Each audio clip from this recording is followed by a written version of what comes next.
पारसी ने मुझे मकान की पिछली कोठरी में छुपा दिया और कहने लगा, तुम उधर पड़े रहो, ज्यादा देर रहोगे तो वो तुम्हें पकड़ लेंगे। रात के अंधेरे में किसी तरफ भाग जाना। ये कहकर वो चला गया। कोठरी में घर का पुराना सामान पड़ा हुआ था। मैं सोचने लगा कि बूढ़ा पारसी अपनी जान खतरे में नहीं डालना चाहता। ये उसका हक था। सवाल ये था कि मैं रात के अंधेरे में भाग कर कहाँ जाऊंगा। चारों तरफ बेबसी और बेकसी की मौत मुंतजिर थी। मेरे पास कोई हथियार भी नहीं था। बूढ़े पारसी ने मुझे चावल और अचार ला कर दिया। मैंने थोड़ा बहुत जहरमार किया और उसे समझाने की कोशिश की कि अगर मैं रात को यहाँ से निकल गया तो शहर में मुक्ति बहानी के लोग फैले हुए हैं, मैं उनके हत्थे चढ़ जाऊंगा। वो बोला, बाबा तुम किसी इंडियन फौजी के आगे जाकर कैदी बन जाओ, फिर तुम्हारी जान बच जाएगी। लेकिन इंडियन फौजी भी मुक्ति बहानी के साथ मिलकर लूटमार और कत्ल गारतगरी में मसरूफ थे। मैंने उसकी बहुत मिन्नत समाजत की कि किसी तरह वो चंद रोज मुझे उस कोठरी में छुपा रहने दे, मगर वो अपनी बीवी से डरता था और उसकी बीवी मेरी वजह से अपनी और अपने बूढ़े खामद की जान खतरे में डालना नहीं चाहती थी। वो न माना और इसी बात पर मुसिर रहा कि मुझे रात के अंधेरे में चले जाना चाहिए। मैं खामोश हो गया। ये सारा इलाका मेरा देखा भाला था। मुझे ख्याल आया कि अगर मैं किसी तरह अपनी गुलशन वाली कोठी तक पहुंच जाऊं तो मेरे बंगाली नौकर मुझे किसी जगह पनाह दिलवा सकते हैं। अगरचे उस वक्त किसी बंगाली पर भरोसा नहीं किया जा सकता था,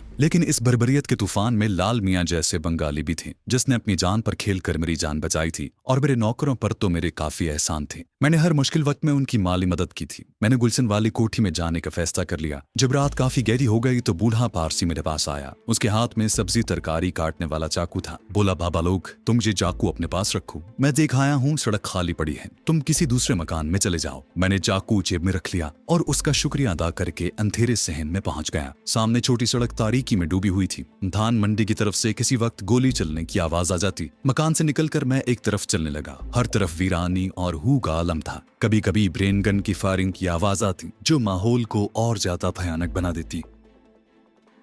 गुलशन ढाका शहर के गुंजान इलाके से बाहर था। यहाँ से एक रास्ता गंदे नाले के साथ साथ गुलशन तक जाता था। मैंने उस रास्ते का इंतखाब किया और छोटे छोटे वीरान क्वार्टरों के बीच वाली गली से निकलकर नाले पर आ गया। ये नाला आगे जाकर दरियाए बूढ़ी गंगा में गिरता था। मैं नाले में उतर कर चलने लगा। उसमें पानी नहीं था। किनारों पर पगडंडी जितना रास्ता बना हुआ था जो खुश्क था। मैं उस पर चलता रहा। नाले के बाएं तरफ एन टाइप क्वार्टरों के पिछवाड़े थे जो तारीकी और मौत जैसी खामोशी में डूबे हुए थे। मैं उस मकाम पर पहुंच गया जहां मुझे गंदे नाले को छोड़कर क्वार्टरों के साथ वाली सड़क पर चढ़ना था। ऊपर आकर मैंने अंधेरे में आंखें फाड़ फाड़ कर देखा। सड़क सुनसान थी और आगे खेत शुरू हो जाते थे। फिर एक माचिस फैक्ट्री आती थी और उसके बाद गुलशन की कोठियां शुरू हो जाती थी। मैंने खुदा का नाम लिया और सुनसान सड़क पर चलना शुरू कर दिया। माचिस फैक्ट्री के करीब पहुंचा तो छट्टी हिस्स ने मेरे कदम रोक दिए। यूं महसूस हुआ जैसे आसपास कोई मौजूद हो। मैं फैक्ट्री की दीवार से लगकर खड़ा हो गया। यकयक कदमों की आवाज सुनाई दी। ये भारी फौजी बूटों की आवाज थी। मैंने चाकू खोलकर मजबूती से पकड़ लिया। अय्याश जिंदगी ने मेरे आसाब पर जो आर्जी तह जमा रखी थी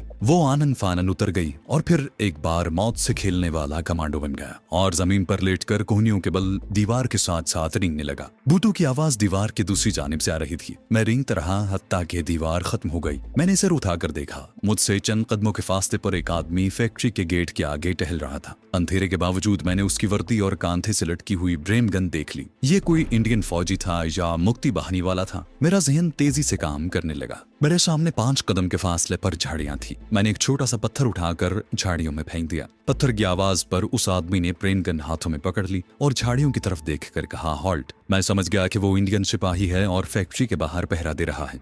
वो आहिस्ता आहिस्ता झाड़ियों की तरफ बढ़ने लगा। ब्रेन गन की नाली का रुख झाड़ियों की तरफ था। उस वक्त मैं भूल गया कि कुछ देर कबल मैं किसी चूहे की तरह अपनी जान बचाता फिर रहा था। मेरे अंदर एक सरफरोश और जांबाज मुसलमान कमांडो की जुर्रत, दलेरी और बेजिवरी पैदा हो चुकी थी। हुंकार चीते की तरह सिमट गया और मेरा अंग अंग हमला करने के लिए फड़कने लगा। मुझे कैसे हमला करना है, किस मकाम पर अपना चाकू वाला हाथ मारना है और किस जगह से गर्दन को इस तरह से दबोचना है कि सिपाही ना तो आवाज निकाल सके और ना ही ब्रेन गन का ट्रिगर दबा सके। ये सारी बातें मेरे जहन में महफूज थी। सिपाही झाड़ियों के पास जाकर थोड़ा सा झुक गया। यही वो लम्हा था जिसका मुझे इंतजार था। मैंने चीते की तरह अपनी जगह से लपका और दूसरे ही लम्हे उसकी गर्दन मेरे बाजू की आहनी गिरफ्त में थी और दाएं हाथ वाला चाकू उसका नरखरा काट चुका था। मेरे एक पाँव ने ब्रेन गन को झटका दिया जिसकी वजह से वो फायर न कर सका। मंसूबे के मुताबिक मैं उसकी वर्दी को खून में लथपथ होने से बचाना चाहता था। चुनांचे मैंने निस्फ कटी हुई गर्दन पर पाँव रख दिया और उसकी शर्ट के बटन खोलकर सीने से पीछे करके उतार लिया। लाश घसीट कर झाड़ियों में ले गया। थोड़ी देर बाद मैं झाड़ियों से निकला तो इंडियन फौज के हवालदार की वर्दी में था। सर पर छोटे छज्जे वाली सब्ज टोपी थी, पैरों में स्याह फौजी बूट थे और पतलून की पिछली जेब में इंडियन हवालदार की पासबुक थी। मैंने उसकी लाश खून आलूद चाकू समेत झाड़ियों में एक जगह कूड़े करकट के ढेर तले दबा दी थी। फिर मैं फैक्ट्री के गेट के सामने टहलने लगा। मैंने सब्ज शर्ट के गिरेबान में हाथ लगाया तो मेरी उंगलियों को खून लग गया। फैक्ट्री के गेट की एक जानिब पानी का चोपचा था। मैंने रुमाल भिगोकर शर्ट से खून के धब्बे को रगड़कर साफ किया, मगर फिर भी थोड़ा सा दाग रह गया था। बहरहाल वहां कत्लेआम हो रहा था और किसी फौजी की वर्दी पर खून का निशान कोई अजीब बात नहीं थी। कुछ देर मैं वहीं टहलता रहा जैसे पहरा दे रहा हूं। फिर मैं खेतों की तरफ चल पड़ा।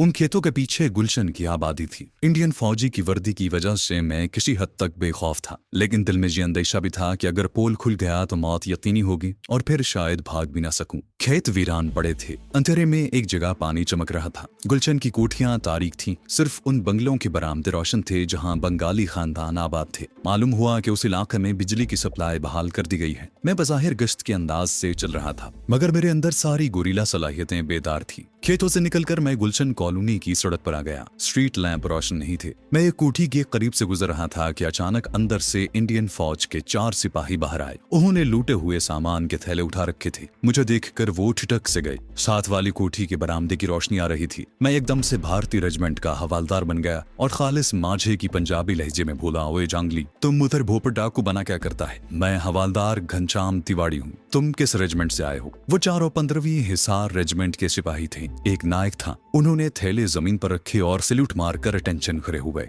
मैंने ज्यादा अदाकारी के जौहर दिखाने के बजाय कहा, सामान उठाकर भाग जाओ, लेकिन तुम्हारा सूबेदार मेजर किधर है? नायक क्विक मार्च करता मेरे करीब आया और बताया कि सूबेदार मेजर अपने हिस्से का सामान लेकर अभी अभी जीप में गया है। मैंने मुस्कुराकर कहा, तुम इतना माल लूट कर क्या करेगा? जांगली कुछ हमारे लिए भी छोड़ दे। वो बोला, साहब अभी परली तरफ कुछ पंजाबी लोगों की कोठियां बाकी हैं। मैंने उसे डांट कर कहा, बक बक बंद करो और दफा हो जाओ। चारों ने सैल्यूट मारकर थैले उठाए और तेज तेज कदम उठाते हुए मेरी नजरों से ओझल हो गए। मैंने इत्मीनान के सांस लिया और ब्रेन गन हाथ में लिए अपनी कोठी की तरफ चल दिया। दूर ही से नजर आ गया कि मेरी कोठी के बरामदे और कमरों की रोशनियां बुझी हुई थी। करीब पहुंचा तो गेट भी खुला हुआ था। गैराज में मेरी एयर कंडीशनड गाड़ी नहीं थी। बरामदे और पोर्च में टूटा फूटा बेकार सामान पड़ा हुआ था। दरवाजे चौपट खुले थे। मेरे आसपास बिहारी लोगों की कोठियां थी जो लुट लुटा कर वीरान पड़ी थी। खुदा जाने मकीनों का क्या हशर हुआ था। इस कॉलोनी में कुछ गैर मुल्की भी रहते थे जो गड़बड़ शुरू होते ही नकल मकानी कर गए थे। मेरी कोठी के तमाम कमरे खुले थे। सारा सामान लूटा जा चुका था। बड़ी अलमारियां, डबल बेड और किचन में से आटे चावल की बोरियां तक गायब थी। मैं बाथरूम में आ गया। बाथरूम की अलमारी में शेव का सामान और लोशन खुदा जाने कैसे बच गया था। मैंने शर्ट उतार कर कालीन के धब्बे साफ करने वाले लोशन से खून का धब्बा साफ किया। फिर दाढ़ी मूछे मूडी और उस तहखाने में उतर गया जहां कालीन का स्टॉक रखा जाता था। वहां एक भी कालीन नहीं था। दीवारी सेफ टूटा हुआ था और तमाम कागजात, फाइलें और जो थोड़ी बहुत करेंसी थी उसे लूट लिया गया था। इस कोठी में मैंने अपनी जवानी के हसीन तरीन दिन गुजारे थे। आज वही कोठी एक तबाहाल वीराने का इबरत अंगेज मंजर पेश कर रही थी। मुझे अफसोस इसलिए नहीं हो रहा था कि यहीं सब कुछ कमाया था और यहीं गर्क हो गया था। न तो मैं साथ कुछ लाया था और ना ही मुझे कोई शय साथ ले जाने की ख्वाहिश थी। मैंने कमाया ही उड़ाने के लिए था। हाँ, अब जान की फिक्र जरूर लाहक हो गई थी। मैं तहखाने से बेडरूम में आया और एक टूटी हुई कुर्सी पर बैठकर सोचने लगा कि अब मुझे क्या करना चाहिए। मेरे सामने 2 ही रास्ते थे, या तो मैं किसी तरीके से सरहद पार करके नेपाल की तरफ निकल जाऊं या मैं खुद को इंडियन फौज के हवाले कर दूं।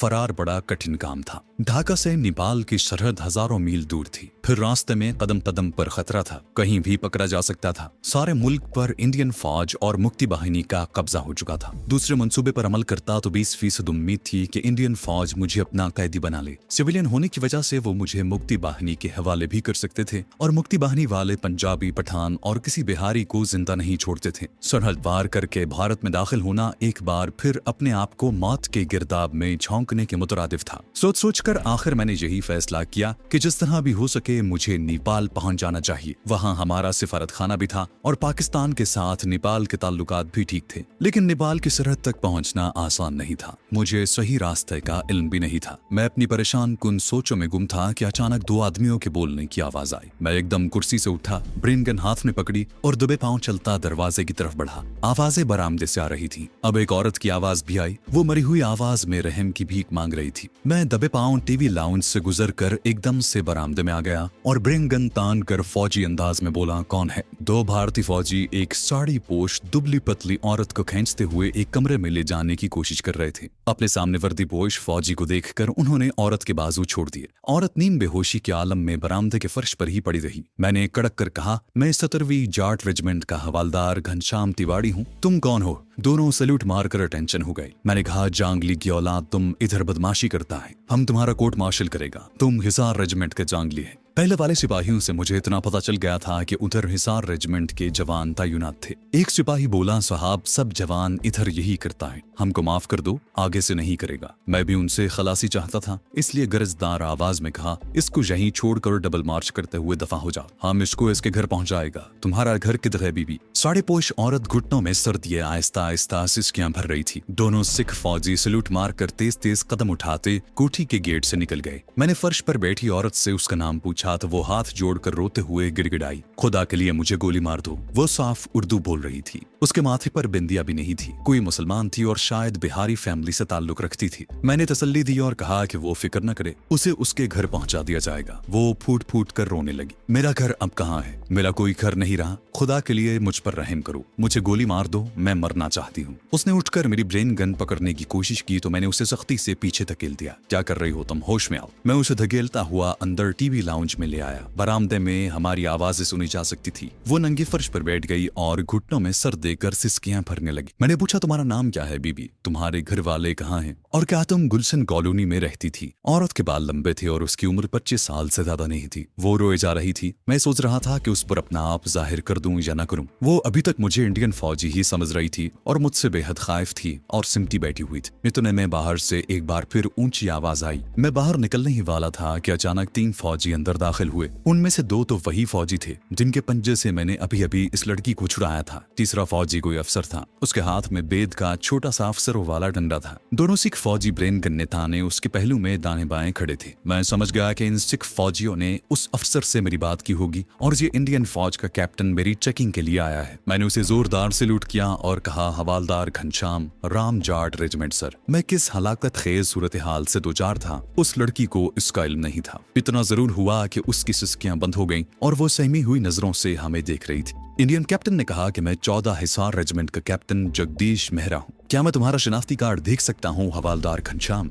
उसने अपना हाथ मेरी तरफ बढ़ाया। ये जिंदगी और मौत के दरमियान की एक बड़ी ही नाजुक और बड़ी ही मुख्तसर तरीन घड़ी थी। मुझे मालूम था कि शनाख्ती कार्ड पर फौजी की फोटो लगी होती है और मेरे पास कोई शनाख्ती कार्ड नहीं था। मेरा भांडा फूटने ही वाला था। मैं अपना हाथ इस अंदाज में जेब की तरफ ले गया जैसे मैं अपना शनाख्ती कार्ड निकालने वाला हूँ, लेकिन मेरे हाथ को खूब मालूम था कि उसे एक ही सेकंड में क्या फर्ज पूरा करना है। ये एक तरबियत याफ्ता हाथ था, इसलिए मेरे हाथ ने अपना फर्ज बड़ी खुशउस्लूबी से अदा किया। हाथ कांधे से लटकती ब्रेन गन पर पड़ा और दूसरे ही लम्हे जैसे बिजली कौंधने लगी। मेरे हाथ में ब्रेन गन थी और उसमें से शोले उगलती, शरारे उड़ाती गोलियां निकल निकल कर सामने खड़े कैप्टन और सिख सिपाहियों के जिस्मों से पार हो रही थी। सिख फौजियों को इतनी मोहलत ही न मिली थी कि वो अपनी ब्रेन गनों के ट्रिगर ही दबा सकते। कमांडो कभी इतनी मोहलत नहीं दिया करते। यही उनकी ट्रेनिंग होती है और यही उनका तुर्रा इम्तियाज होता है। तीनों लड़खड़ा कर फर्श पर औंधे मुंह गिर पड़े। लड़की खौफजदा होकर बाहर दौड़ी तो मैंने छलांग लगाकर उसे पकड़ा और खींचता हुआ वापस ले आया। अब उसका बाहर जाना मेरे लिए भी मौत का पैगाम बन सकता था। ब्रेन गन के धमाकों की मैंने इसकी परवाह न की क्योंकि फायरिंग की आवाज ढाका की फजाओं में गूंजती ही रहती थी। लड़की का जिस्म दहशत से कांप रहा था। वो दीवार के साथ लगी दबी दबी सिसकियां लेकर खौफजदा आंखों से कभी लाशों की तरफ और कभी मुझे देख रही थी। ब्रेन गन अभी तक मेरे हाथ में थी। मैंने टीवी लाउंज का दरवाजा बाहर से बंद किया और बरामदे के सुतून के पीछे छुपकर सड़क को देखने लगा। कोई फौजी आता दिखाई न दिया तो मैं कोठी के गेट से सड़क की तरफ निकल आया। कुछ फासले पर एक गाड़ी दीवार के पास खड़ी थी। करीब गया तो वो एक फौजी जीप थी। यकीनन इंडियन फौज का कैप्टन जीप पर उधर से गुजरा होगा कि सिख फौजियों से मुलाकात हो गई। उन्होंने इस मगविया लड़की के बारे में बताया और गालिबन ये शिकायत की कि एक हवालदार ने उसे छीन लिया है। कैप्टन को यकीन होगा कि उधर किसी हवालदार की ड्यूटी नहीं है, लिहाजा वो उनके साथ मेरी कोठी में आ गया। मैंने जीप का जायजा लिया, फिर उसे स्टार्ट किया किया और अपनी कोठी के गैराज में लाकर खड़ी कर दी। मैं लंबे लंबे डग भरता बरामदे में आया। दरवाजा खोलकर अंदर गया तो लड़की गायब थी। मैं जल्दी जल्दी पूरे घर में घूम गया, लेकिन लड़की कहीं भी न मिली। ये मेरी अपनी कोठी थी और मुझे मालूम था कि अगर बरामदे वाला दरवाजा बंद कर दिया जाए तो बाहर निकलने का कोई रास्ता नहीं है। छत पर जो आहनी दरवाजा खुलता था उसको मैं बहुत पहले यहाँ से जाती दफा ताला लगा गया था और मैंने देखा था कि वो उसी तरह लगा हुआ है। मैं नीचे तहखाने में आ गया और लड़की को आवाज दी कि वो मुझसे खौफजदा न हो।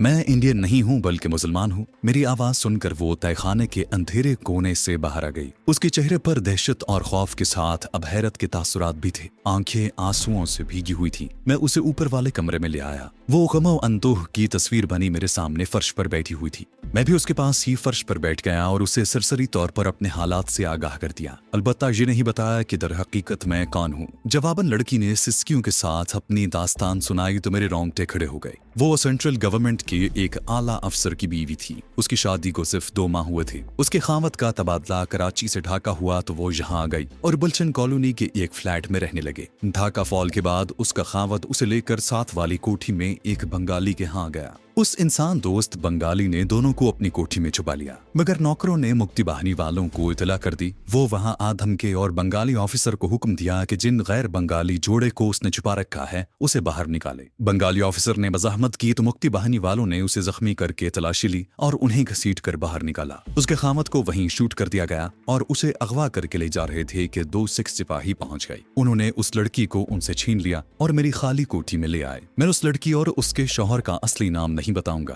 आप यूं समझ लें कि उस लड़की का नाम शहनाज था। ये लड़की कराची के आला खानदान की चश्म चराग थी और उसने अंग्रेजी में MA किया हुआ था। उसके माँ बाप दिल्ली से हिजरत करके पाकिस्तान में आकर आबाद हो गए थे। शहनाज के हवाज अभी तक दुरुस्त नहीं हुए थे। वो बार बार अपने खावत को याद कर रही थी। वो कहती उनकी बेगोरो कफन लाश मुक्ति बाहिनी वालों ने बाहर सड़क पर फेंक दी थी। खुदा के लिए मुझे मेरे खावत के पास ले चलो, मैं उनका आखिरी दीदार करना चाहती हूँ। फिर वो फूट फूट कर रोने लगती। मैं उसे सब्र की तलकीन करते हुए हालात की संगीनी का एहसास दिलाया और कहा कि ढाका में हजारों दुल्हा दुल्हनों को कत्ल कर दिया गया है और मजीद कत्ल किया जा रहा है। सारे मशरकी पाकिस्तान में खून की होली खेली जा रही है, लिहाजा उस वक्त जरूरत इस बात की है कि किसी तरह अपनी जान बचाई जाए। मैंने किचन से पानी लाकर उसे पिलाया। रात के 2:30 बज रहे थे। सुबह होने में ज्यादा देर नहीं थी और मैं अभी तक ये फैसला नहीं कर सका था कि इस बदकिस्मत लड़की को लेकर कहाँ जाऊं और मैं उसकी कहाँ तक हिफाजत कर सकूंगा। मेरी अपनी जिंदगी का कुछ भरोसा नहीं था कि एक शरीफ लड़की की जिम्मेदारी भी मुझ पर आन पड़ी थी। मैं उसे वापस उसके हमसाए बंगाली कुंबे के पास भी नहीं ले जा सकता था। जिस बंगाली अफसर ने उसे पनाह दी थी वो खुद जख्मी हो चुका था। अगर मैं शहनाज को उनके पास ले भी जाता तो उस फैमिली के नौकर दोबारा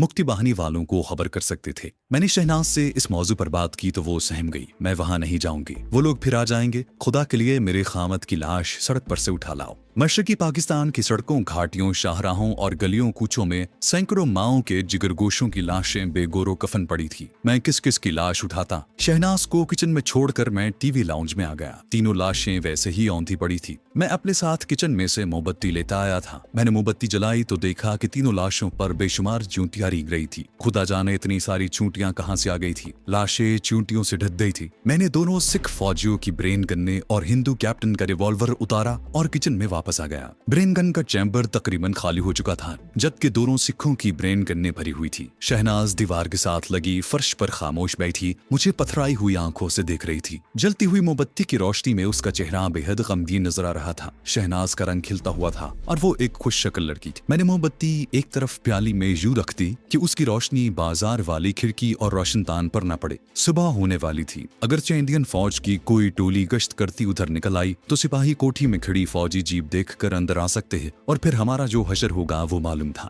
मेरे दिमाग में तरह तरह के मंसूबे जन्म ले रहे थे। कभी सोचता कि किसी भिखारी का भेस बदल कर शहनाज को भी भिखारन बनाकर किसी कब्रिस्तान या मस्जिद में पनाह ले लूं, मगर हम मुक्ति बाहिनी वालों की तेज नजरों से नहीं बच सकते थे। बंगाली मुसलमानों की अक्सरियत हमारी दुश्मन हो रही थी। कभी ख्याल आता कि शहनाज को जीप में साथ लेकर नेपाल की तरफ निकल जाने की कोशिश करूं। ये बड़ा लंबा और कठिन सफर था। कदम कदम पर मौत फंदा लगाए हुए बैठी थी। अगरचे मैं इंडियन फौजी वर्दी में था, लेकिन किसी भी वक्त मेरा भांडा फूट सकता था। मोहम्मदपुर और मीरपुर की बस्तियों पर भी मुक्ति बाहिनी और इंडियन फौज का कब्जा हो चुका था। वहाँ कत्ले आम का बाजार गर्म था। बिहारी और पंजाबी औरतों को अगवा किया जा रहा था। मैंने जिंदगी में कभी अपने आप को इतना बेबस महसूस नहीं किया था। कोई रास्ता नजर नहीं आ रहा था। शहनाज भी सरासीमा थी। उसने धीमी आवाज में मुझसे पूछा कि हम कहाँ जाएंगे। मैंने उठते हुए कहा कि पहले तो हमें उन लाशों को ठिकाने लगाना चाहिए। मेरे बेडरूम में एक तहखाना इस मकसद के लिए बड़ी मौजूद जगह थी। चुनाचे मैंने तीनों लाशों को घसीट कर उस तहखाने में फेंका और ऊपर से लकड़ी का तख्ता जोड़कर उस पर कालीन का एक टुकड़ा बिछा दिया। मैंने शहनाज से कहा कि जब तक हमें फरार का कोई रास्ता नहीं मिलता इसी जगह छुपे रहना होगा। उसने कहा मुक्ति बहानी वाले यहाँ भी आ जाएंगे।